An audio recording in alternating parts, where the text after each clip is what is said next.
this is gonna be great. We'll be one big happy family. Let me show you around. Here's your bed, Smelly.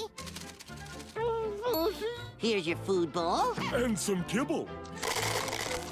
You can live here forever and ever.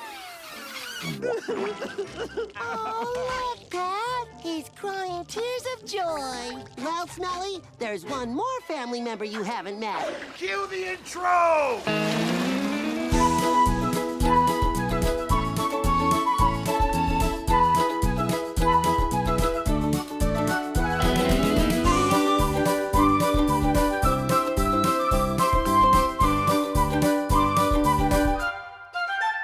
Ahoy, mateys, and welcome aboard to the only podcast that believes that the only way to defeat the thing from another world is a little bit of Kelpie G.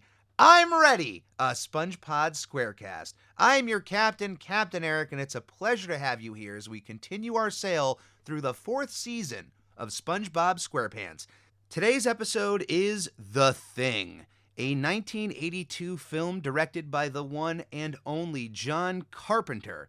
Based off of an earlier film, The Thing from Another World, Carpenter's film is one of the most spine-tingling, edge-of-your-seat horror experiences you could ever hope to ask for, with a creature so disgustingly monstrous that even one of the monsters in the darkest trenches of the ocean would run in terror. The Alaskan bullworm would not want to mess with The Thing.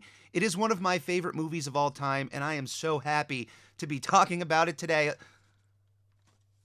What was that?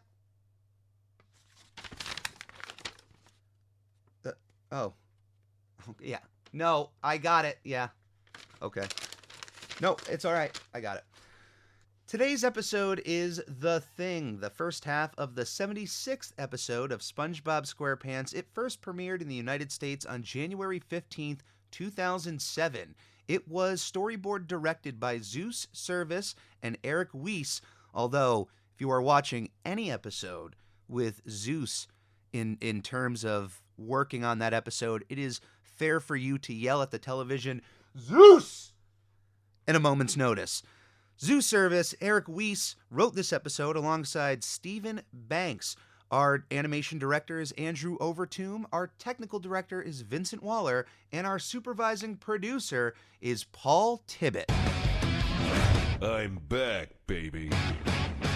Even though we won't really be touching upon John Carpenter's The Thing for this episode, we are still going to be touching upon the aspects and elements of horror that have been injected into this episode of SpongeBob SquarePants. There are still elements of body horror, elements of monsters showing up out of nowhere.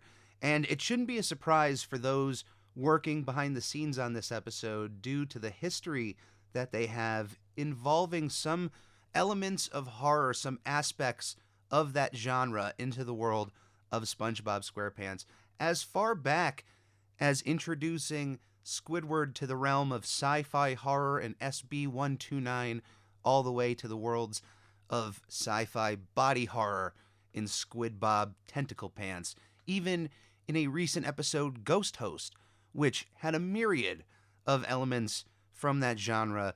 You can tell that the individuals of Eric Weiss and Zeus Service, Zeus, have brought their love of the horror genre. I have to imagine that there's some elements that they are intrigued by bringing into these episodes, especially during season 4, where it seems that a lot of these elements have fruitioned to the surface, The Thing being one of them.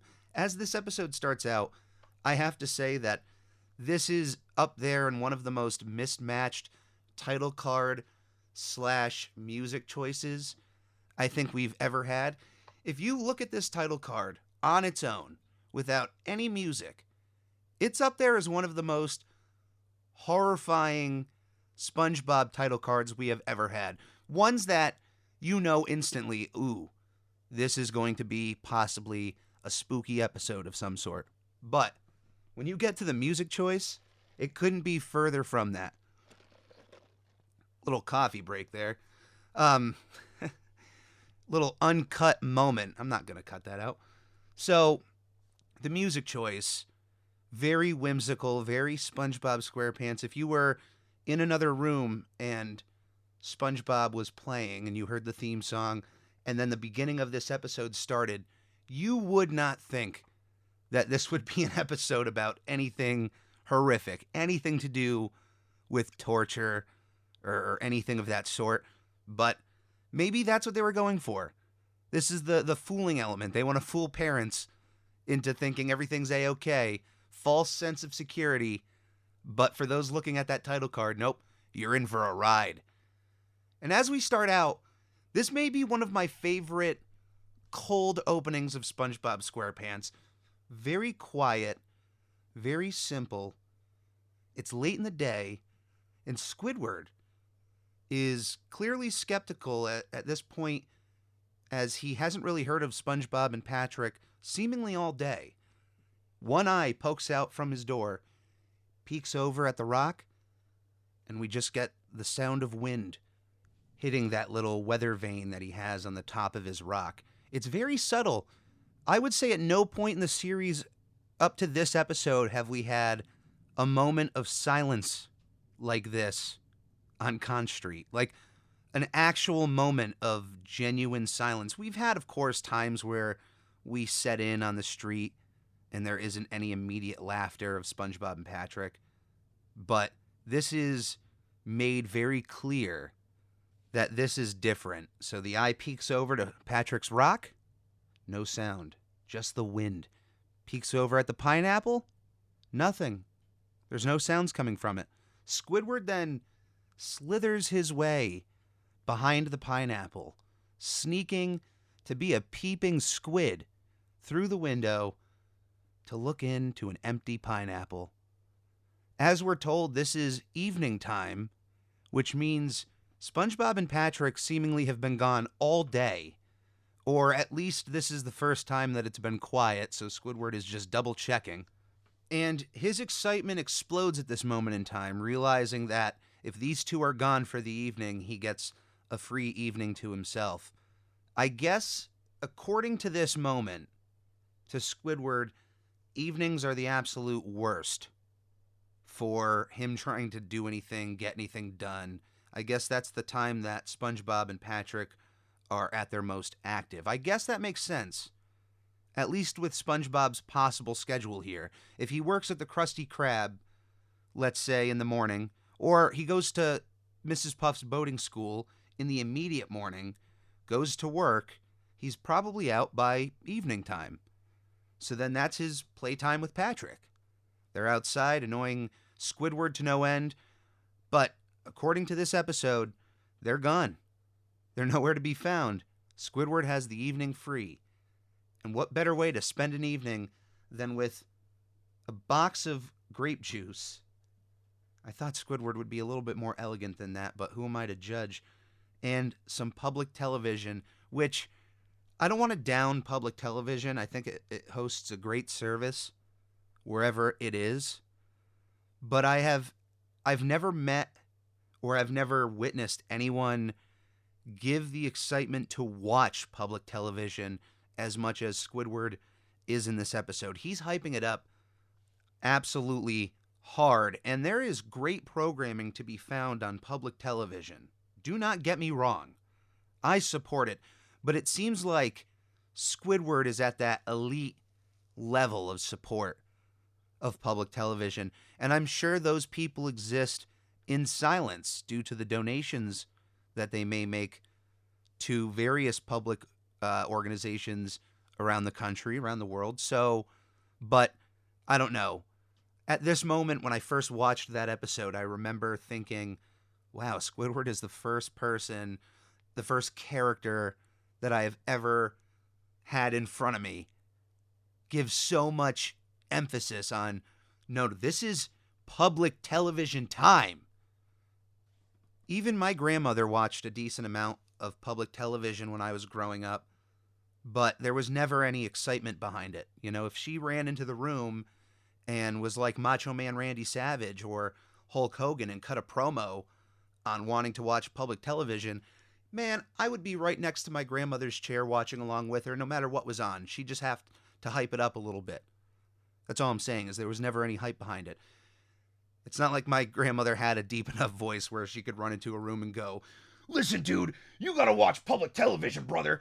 That wasn't going to happen. I mean, if that happened, like I said, I'd be right next to her watching, eyes glued to the screen, because I genuinely, if my grandmother was, if she showed any enjoyment of something, then I wanted to enjoy that with her, you know?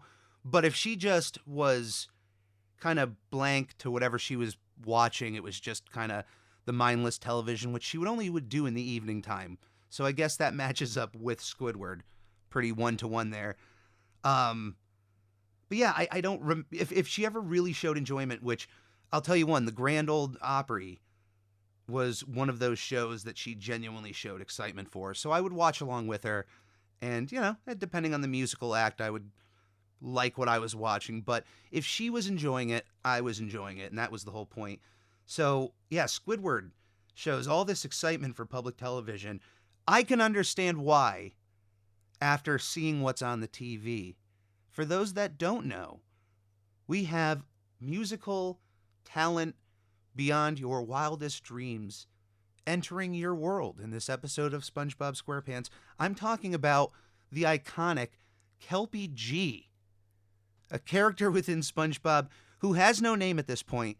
He is not named in this episode, but later on is given the name Kelpie G, which is a play on jazz musician Kenny G, who is known, one of his iconic parts about him, other than his music, is his long, flowing locks of hair. Now, Kelpie G, on top of that, looks a lot like Gallagher, if I'm not mistaken. And this is a crazy little boomerang roundabout way through I'm Ready, a SpongeBob SquareCast history. I don't get to do this often, but to reference back in the Squirrel Jokes episode, one of the bits of trivia is that Dougie there, the opening comedian of the show, just kind of getting to the bit of throwing the pies at the crowd, was a reference to Gallagher, the comedian, who, although had wonderful bits of vocal comedy in his early days, was primarily known for his ending act of smashing watermelons into the crowd. So if you were in the first few rows, you would genuinely either wear ponchos or white t-shirts to get all of this gunk on you. And that was his grand act. I mean, even up to the moment he passed away, Gallagher is no longer with us. Rest in peace. He was known for smashing those fruit. I don't know if he really accepted it. I know he embraced it at some points in his life of truly being known for that, but seemed kind of like a bitter comedian. Other than that, though, his iconic look of long locks of hair and an iconic mustache, just like Kelpie G, who also adorns a sweater that I would say reminds me more of Gallagher than Kenny G. So I think it's an amalgam of the two here, but although he doesn't have a name, you can still understand this is a squid of great musical talent. That Squidward, you don't even have to know who this guy is. Just knowing who Squidward is and his aspirations of being a musician, he probably enjoys watching other musicians. And we don't get to hear about these other musicians very often. So after seeing what Squidward was into watching, I kind of felt good for the guy in this moment in time. Even though his excitement of public television was off the charts, I appreciate that.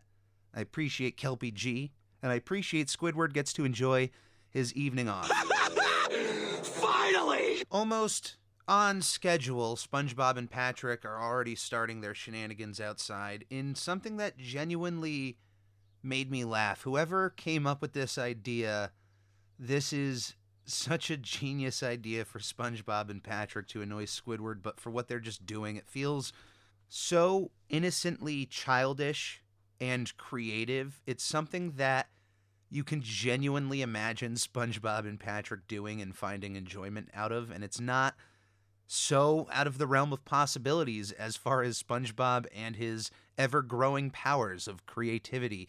SpongeBob takes up a glob of sand and eats it while then pushing it out of his pores, out of his holes, if you will, as if he's a Play-Doh machine, causing the globs of sand to then pop out right out of his pores onto the ground, causing Patrick to just laugh uncontrollably. And I genuinely laughed at this. I was sitting there, and it was a genuine moment of laughter. And it's those moments that I love having time and time again. If I don't watch this episode for a long period of time, I'm guaranteed to laugh again at that moment.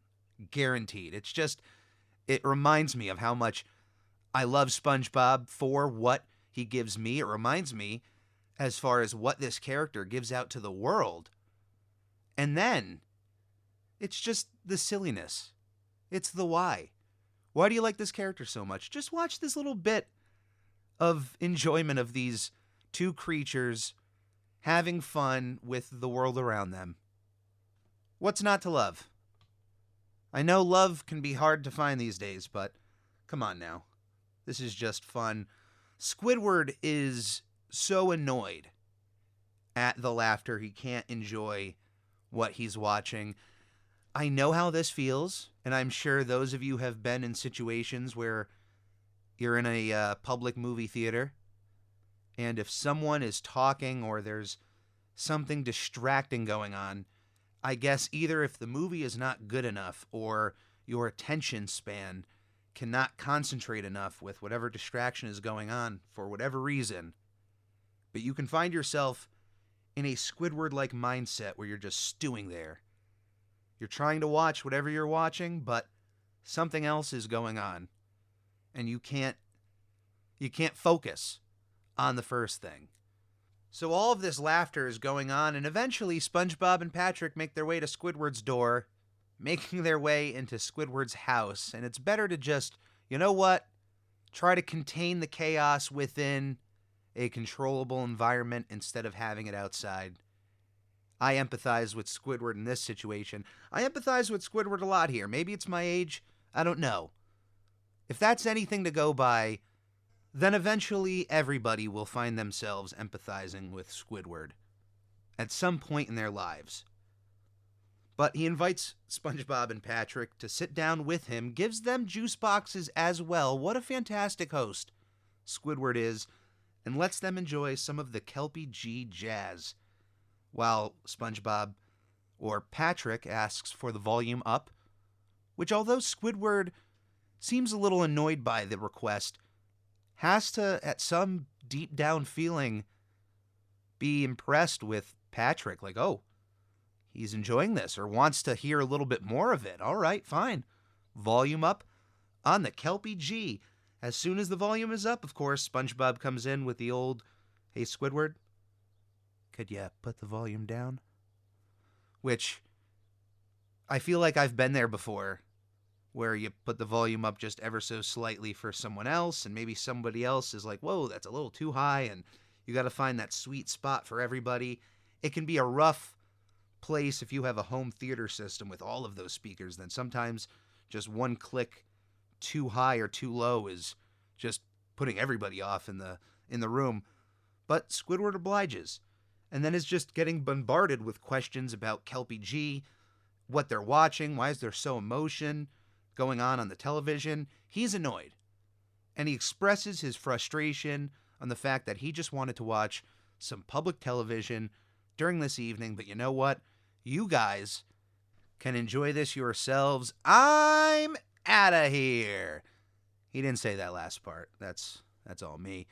But Squidward is such a good host that he actually allows these two to stay in the Tiki Island head while he just goes for a bike ride. Which is just another part of Squidward that my heart goes, I've been there. Not that I've escaped from a party to go on a bike ride, but the idea of a bike ride being a moment of calmness, a moment of peace to get out that frustration. When I was younger, I had this fantastic mountain bike, this orange Schwinn mountain bike with white decals all around it. It was an absolutely wonderful bike that I rode around everywhere. Everywhere. I crossed from town to town on that bike. I went places that when I tell people who I'm around now, if I tell them stories of when I was younger and where I would ride my bike, their eyes widen at some of the places that I would ride my bike to.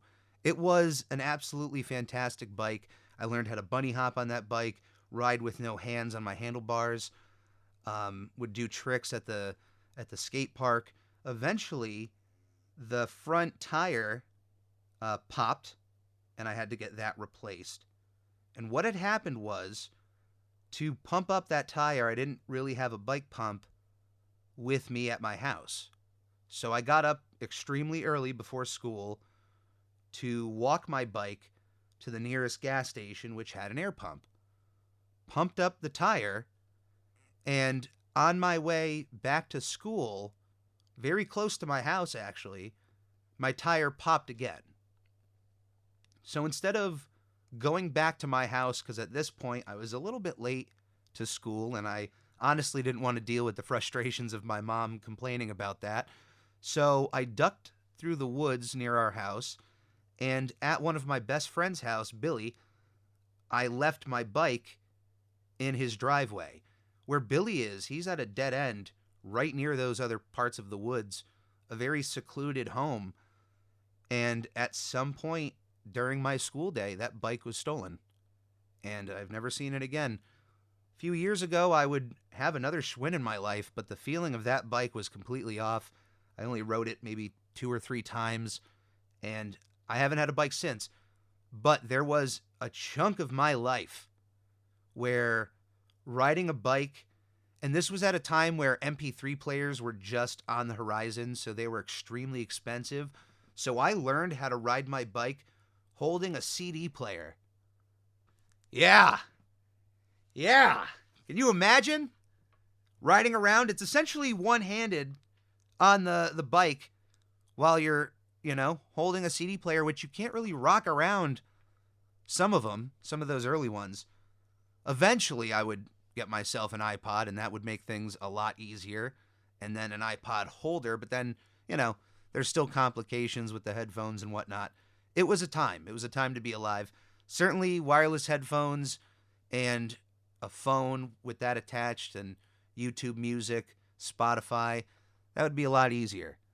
By the way, both of those, Spotify and YouTube now, have a podcast section which has all of my episodes of I'm Ready, a SpongeBob SquareCast, and This Week in Nickelodeon History, now as selectable podcasts if you listen on YouTube Music.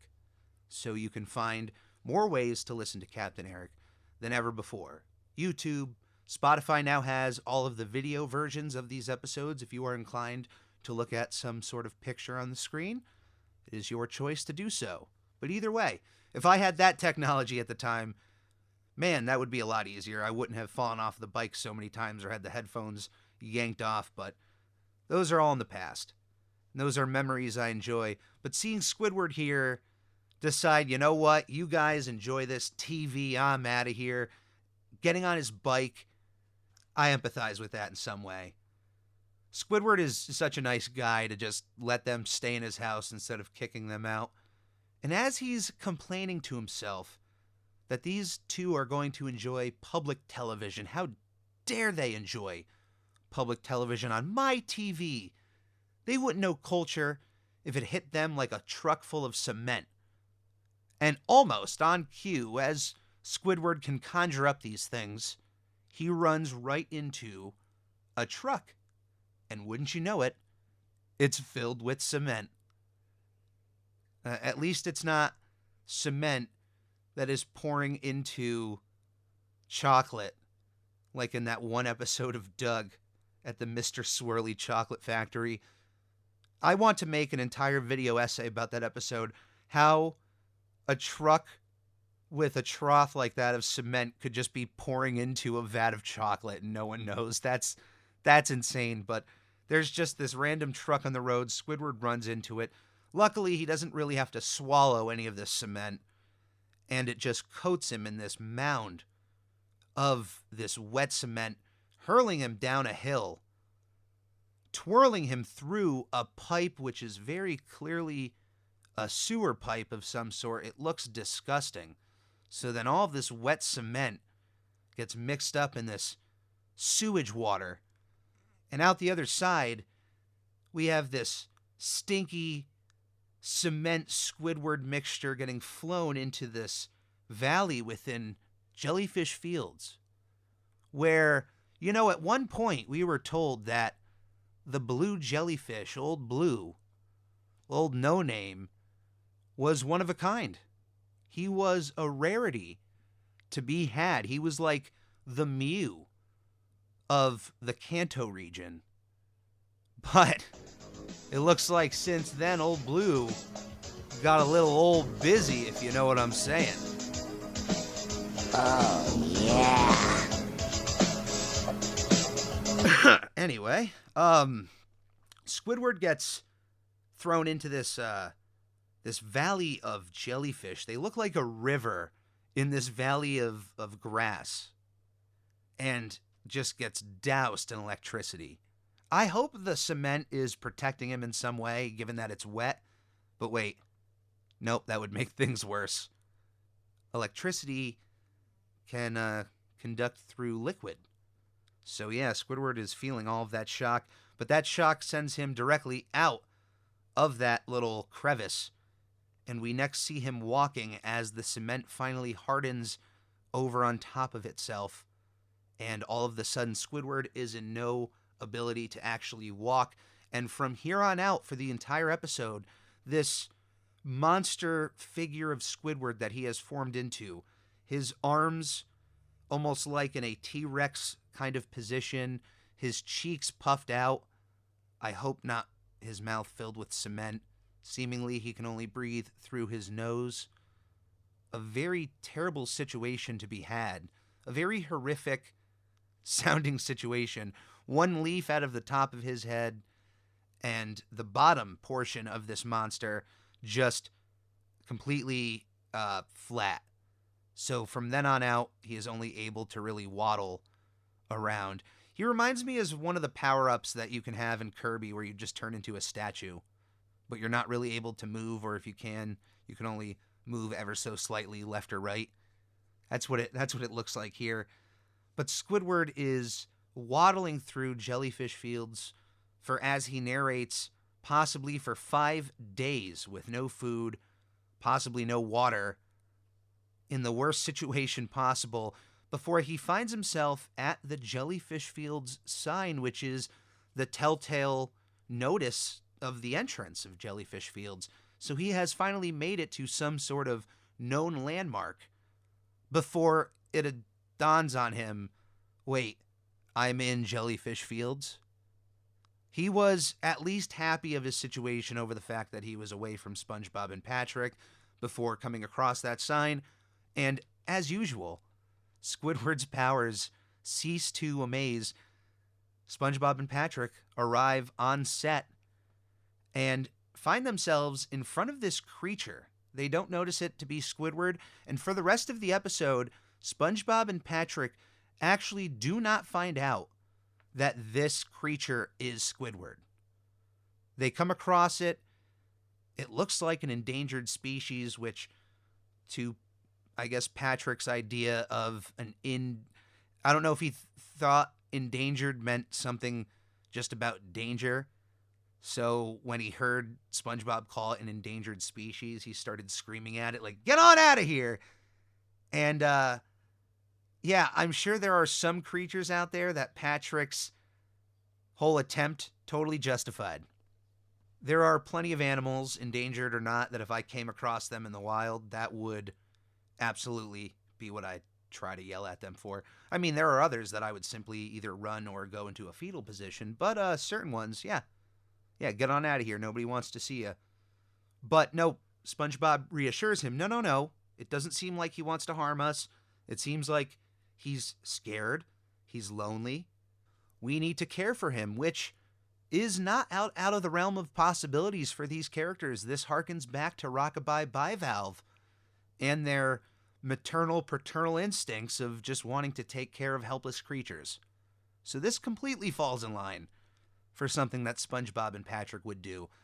SpongeBob decides to bring this creature who they name Smelly due to the stench that comes off of this character. I love the little animation of SpongeBob emptying his eyes that have welled up with tears due to the smell, just flushing it out of his pores.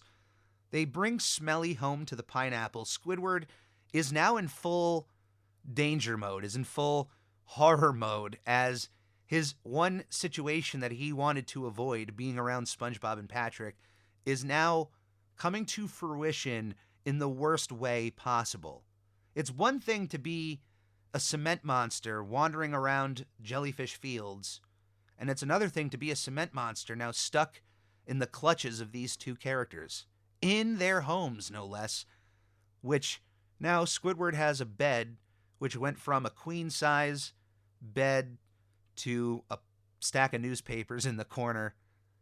He has his own water bowl, and I am impressed by SpongeBob's ability to get a monogrammed water bowl or food bowl in time for a new pet at his home. Or he already has a bunch of those stashed for whatever name's possible, just in case. That wouldn't also really surprise me at the same time. Patrick pulls out what I thought was called snail pood, but is actually snail food, F-U-D. I thought it was a P. But you know, a little bit of the snail pood wouldn't sound bad right about now. Oh, maybe a little bit of pud then. What a bloody surprise, mate. You got room for pud. You love your pudding. All right, there's always a little bit of room for pud. The next step in acclimating a new pet to your home is, of course, introducing them to any existing pets that they may have to cohabitat with.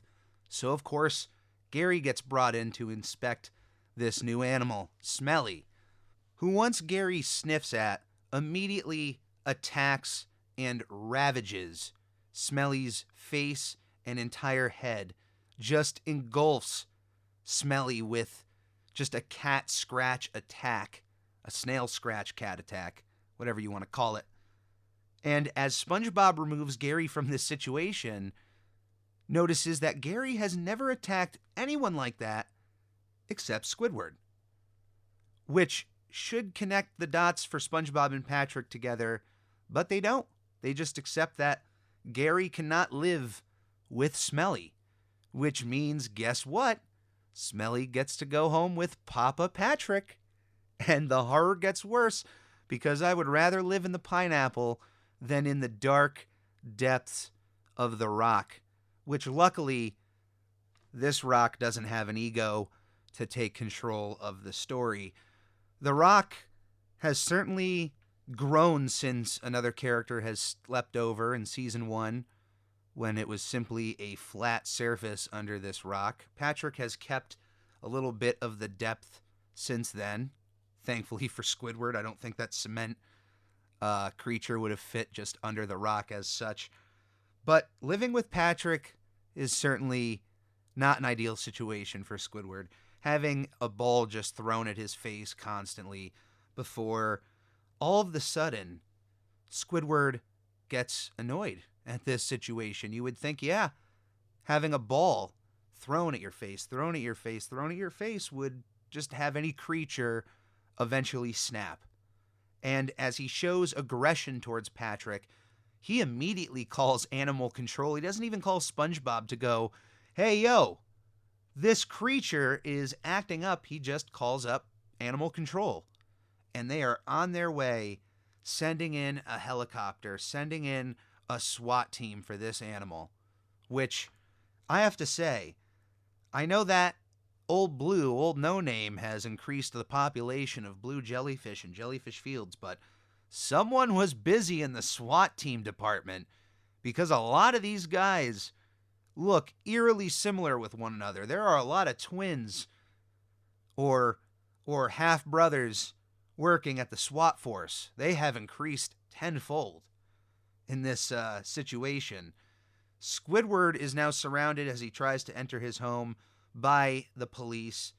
And as SpongeBob pleads to all of these characters that this is not what you think, this is not a dangerous animal, they remind him this is still a wild animal, and wild animals belong in the zoo, which this is one sentiment that I know that the story doesn't really have time to delve into. It's a story, and it's trying to, have its time of 11 to 12 minutes to get from point A to point B.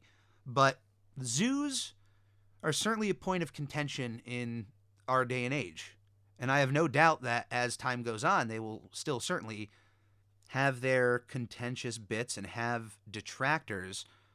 But as far as my personal core beliefs of these kinds of establishments, zoos, aquariums, sanctuaries, if an animal needs the care of humans to survive, if it genuinely could not survive due to health reasons or for whatever other means can be explained, I do believe that there should be an open viewing experience for the public.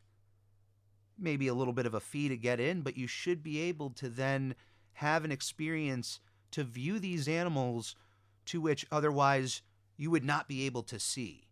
And it's one of those kind of roundabout ways that then are helping out in that situation. Every bit of that is then still assisting the animals. The people caring for the animals are learning about them, learning to care for them. The money coming in from the zoo or for the aquarium is then going to pay those people, pay to care for these animals. And for the zoos or aquariums out there that house animals in small containers for little to no reason, who house animals that could otherwise live on their own in the wild, there are certainly places out there that you can point to and go, yep, this place isn't good. This place is not doing what's right for the animals. The animals should come first at all times. But for every place that you can point to and go, this place shouldn't exist, I'm sure you can find one that is doing a good job, a genuinely good job at caring for their animals, putting the animals first and foremost 100% of the time, and should exist, should be public, should have people be able to come in and see these animals while they're here. Now, I know there are going to be people that, regardless of any reason, there just shouldn't be any captivity whatsoever. I also understand that. I genuinely do. I love animals.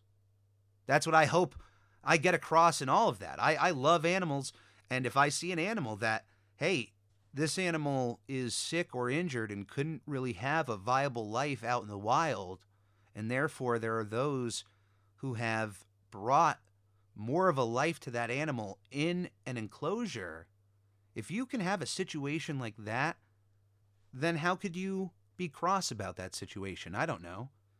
I know there are people out there very circle of life, as if we're meddling in some way. Hey, if that animal couldn't survive out in the wild, then so be it.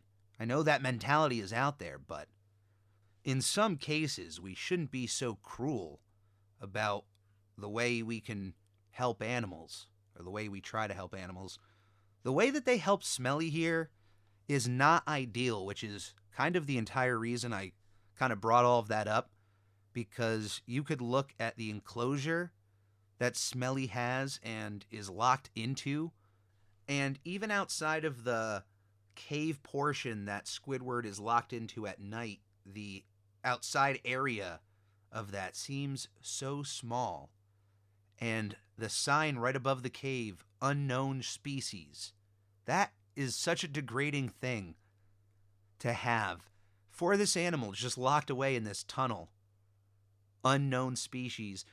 This little segment reminds me of the eventual ending of Kevin Smith's Tusk, which, other than the movie itself, I have always loved the story on how the movie came to be, as two friends talking about this hypothetical possible horror movie on a podcast, then stay true to the story they come up with and actually write a screenplay based on that podcast. And The joke ending of that supposed movie in that podcast had this character who finds themselves, very much like Squidward, in a monstrous kind of suit that they cannot get out of, apparently. And instead of trying to get them out and back into society, the authorities simply take this new creature and bring them to an animal sanctuary, where the end of the movie has this man walrus just living in an animal sanctuary with a hut and a little food bowl, and it's a bonkers ending. If you watch that movie and you have no idea of the podcast or the joke behind it, that's a bonkers ending.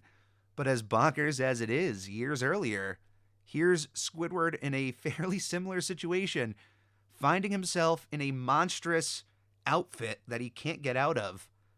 And the authorities just go, well, let's just throw this thing in the zoo in an unknown species tunnel that people just point and laugh at. But still, even through all of this trauma, all of this situation, Squidward is now without SpongeBob and Patrick. That is until later on that night, where SpongeBob and Patrick break into the zoo so they can free Snelly and get him back home, which I'm sure means Patrick's a rock. As SpongeBob scales down into the enclosure, I love the little line of Patrick almost whispering out loud, "You're my hero," to SpongeBob scaling down the wall. It really feels like, if you have ever played Splinter Cell Chaos Theory and you ever enjoyed the multiplayer of that video game, it is two spies, Special Agent Bob and Secret Agent Steve, breaking in and out of buildings with a lot of co-op teamwork like that, where you are scaling walls, and it feels like something just as a friend and I would be playing. My friend Alex, we would just say to each other, "You're my hero." Or I would often imitate Cameron from Ferris Bueller's Day Off when Ferris saves him from the pool and he just goes, "Ferris Bueller, you're my hero." And, we might goof off like that. And that just reminds me of those moments. It's crazy how a single episode of SpongeBob SquarePants can conjure up so many memories of the past that are completely unassociated to the episode at hand. Isn't that crazy? That's what I love about it. Anyway, as SpongeBob makes himself known to Smelly, Squidward is immediately back in a place of trauma, freak out. Oh my goodness, here they are again. Everything gets worse with these guys around. As they free Smelly, the task force, the SWAT team, must have already known that they broke into the zoo. They must have tripped a silent alarm, or, knowing these characters, Patrick probably set off the alarm purposely and then thought, "Oh, that's the worst song I've ever heard." Something along those lines. But here's the SWAT team, floodlight right on Smelly and SpongeBob, but they book for it. They just grab Smelly and run. They run through this enclosure before they find a sewer hole on the ground, and there's a lot of sewer travel in this episode. They escape the SWAT team through the manhole cover and decide to throw Squidward right down this chute, right down into the sewer, banging off each of the walls like he's a pinball. And they find themselves in this dark sewer pipe, once again bringing these horror-feeling elements of the sewers. Now, I have no idea if they will find themselves near any sort of clownish figure in those sewers, but on the other side of that pipe, they find themselves in a jungle-like setting. You would think this is maybe deep in the kelp forest of some area, but it certainly looks a little alien, a little out of the ordinary, if you will. And as they come across a clearing in this jungle, we see other creatures who look very similar to how Squidward has been adorned with all of this cement and the leaf on the head. These creatures are essentially furry. They have fur on them. They have their arms in a very similar way to how Squidward has his little T-Rex arms. At the ends, instead of the tentacles coming out of the cement, it seems like they have just little tentacles themselves. Instead of a leaf out of their head, it looks just like some sort of appendage. And they just genuinely look like Squidwards. They're terrifying. But immediately, you would think as they're going to attack this imposter, they embrace him. And SpongeBob and Patrick, very much like Baloo and Bagheera at the end of the Jungle Book when they allow Mowgli, when they push him to go to the human village. No, you have to go. And they set him off. And he's hesitant, but he finds that girl who invites him in. And then when he leaves, there's this longing moment of Baloo and Bagheera looking at him like he's gone. That's it. That's our boy. And SpongeBob and Patrick, this is the last that we see of them. They have done their work. They have freed this creature from the clutches of the zoo and have gotten him back to his home, his rightful family. And of course, they came across some creatures that looked like Squidward. Of course. That's what you would expect.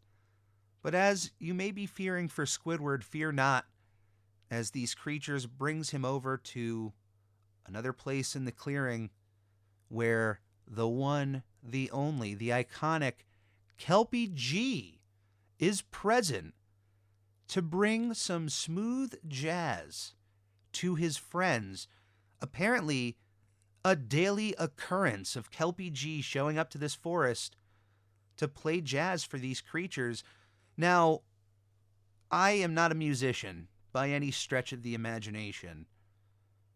I can imagine playing for animals, playing for creatures is something that is enjoyable. I see videos online where people will go to aquariums and play for the beluga whales, or going to a farm and playing music for the cows, and they will all show up and enjoy the music. Birds will dance to music. Animals enjoy music the way we do. So it's just enjoyable to not only see these creatures have such an affection for jazz, but the fact that a guy like Kelpie G, who is apparently in the jazz world, possibly one of the biggest names up there, spending his time coming to this clearing every single day to play some jazz for these creatures. What a guy.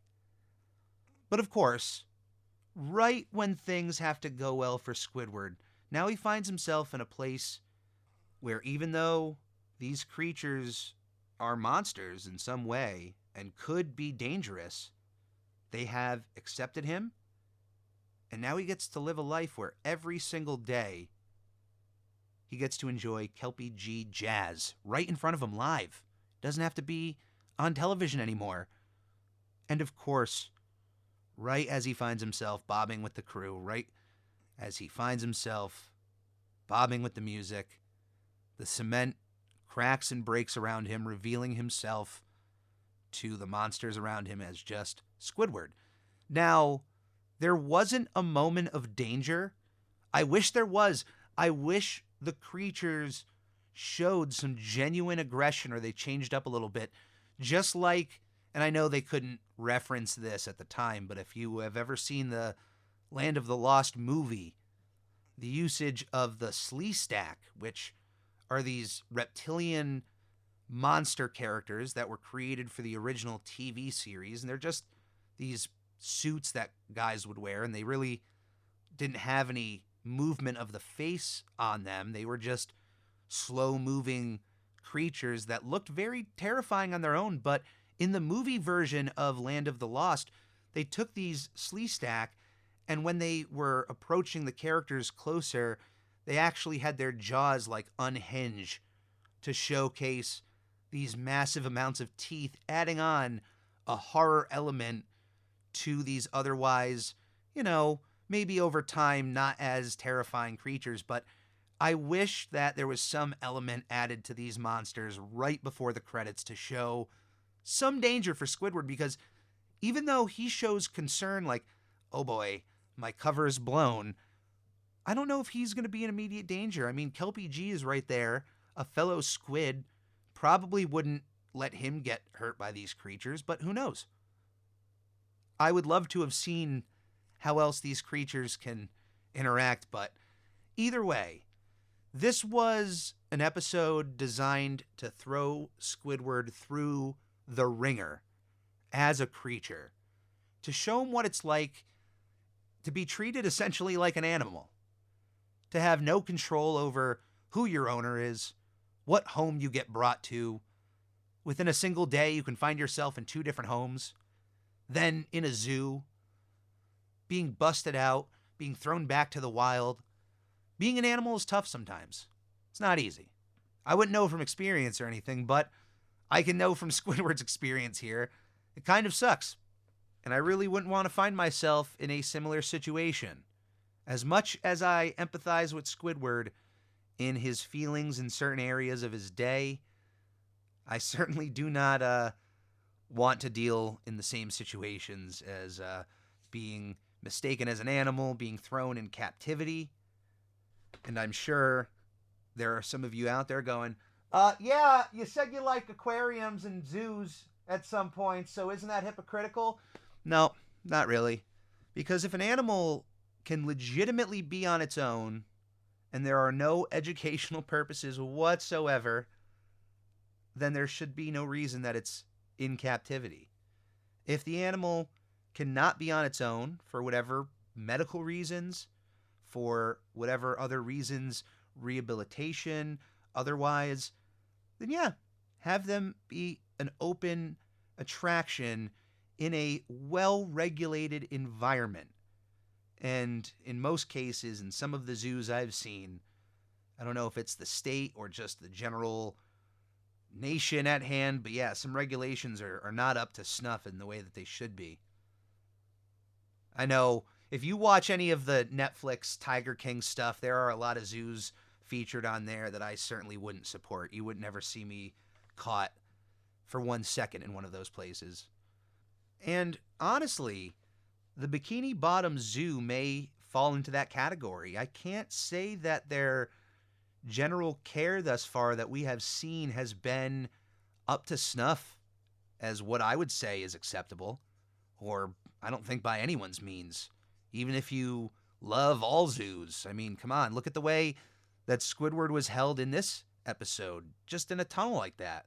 Not even allowed out to the outer enclosure. Just stuck behind a cage.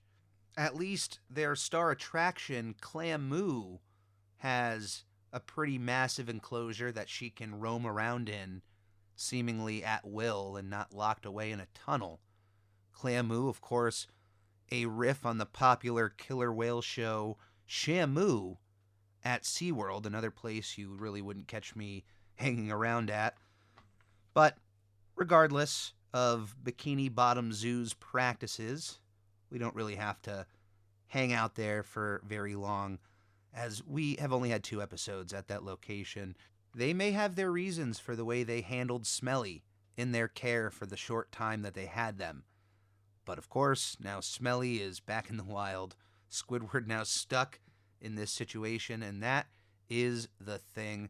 Thank you for joining me. Thank you for coming aboard on this episode of I'm Ready, a SpongeBob SquareCast. Your time means the world to me. I love each and every one of you, and thank you for spending some of your time to talk about SpongeBob with me. If you would like to write into the show, if you have anything you'd like me to read out on the air, if you have any questions or comments, you can write in at spongepodpodcast@gmail.com. If you would like to follow the captain on social media, the 2 most active platforms that you can find me at are on Twitter at I'm Ready Podcast and on Instagram at SpongeBob Podcast. Pretty straightforward on that one. You can also follow Captain Eric on YouTube. Go to youtube.com/@thecaptaineric or click on any of the links in the podcast description below for any of those socials.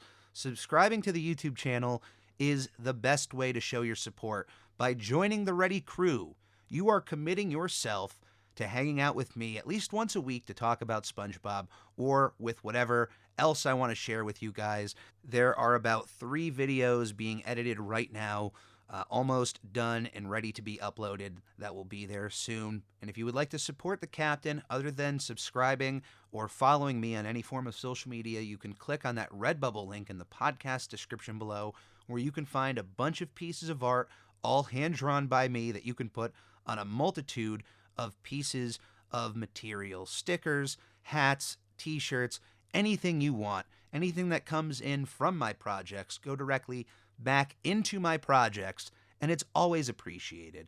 I cannot tell you enough how much I appreciate each and every one of you on the Ready crew. I hope you're all having a wonderful week. I hope with whatever is going on in your life, whether or not you are stressed to the brink of breaking, I hope you are able to get through that. Just know that through every dark sewer tunnel, there is some smooth jazz and light on the other side. Everything will be fine. I love you guys. Thank you for coming aboard, and please stay safe, be kind to one another, and come aboard again to another episode of I'm Ready, a SpongeBob SquareCast. Salutations, my children. Are you ready for your daily dose of smooth jazz?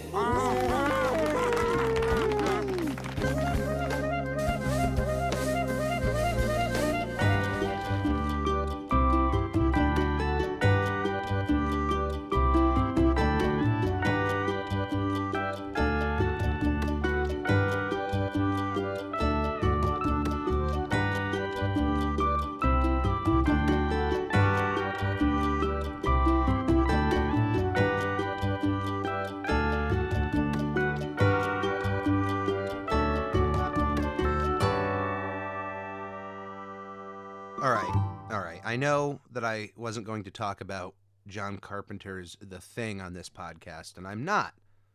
But I do want to address the sequel/prequel to The Thing that came out in the year 2011, which, by the way, even though it's just called The Thing and you would think that, oh, it's just a reboot, it's actually not. It's a very smart reason to go back into that universe. If you have ever watched John Carpenter's The Thing, at one point the characters venture off to another outpost where the creature, the alien, The Thing, had already gone through and ravaged through, and it's during this prequel in 2011 that you get to see the events play out of what happened in that outpost.